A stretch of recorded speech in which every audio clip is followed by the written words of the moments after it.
झेप मराठी, आरसा महाराष्ट्राचा। लग्नाचे आमिष दाखवून लाखो रुपयांचा गंडा। खोट्या नवरीसह नागपूरच्या टोळीला केले जेरबंद।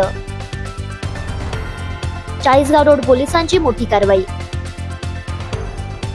लग्नाचे आमिष दाखवून लाखो रुपयांचा गंडा घालणाऱ्या नागपूर येथील टोळीचा धुळे शहरातील चाळीसगाव रोड पोलिसांनी पर्दाफाश केलाय। पोलिसांनी या प्रकरणी एजंटसह 3 महिलांना अटक केली असून या टोळीने अनेक तरुणांना फसवल्याची कबुली दिली असल्याची माहिती चाळीसगाव रोड पोलीस ठाण्याचे पोलीस निरीक्षक सुरेश कुमार घुसर यांनी दिली। धुळे शहरातील 35 वर्षीय तुषार खैरनार यांना लग्नासाठी स्थळ शोधताना एजंट सचिन मरगडे यांनी संपर्क केला होता। मरगडे यांनी काजल नावाच्या मुलीसोबत 1,30,000 रुपये घेऊन खैरनार यांचे लग्न लावले।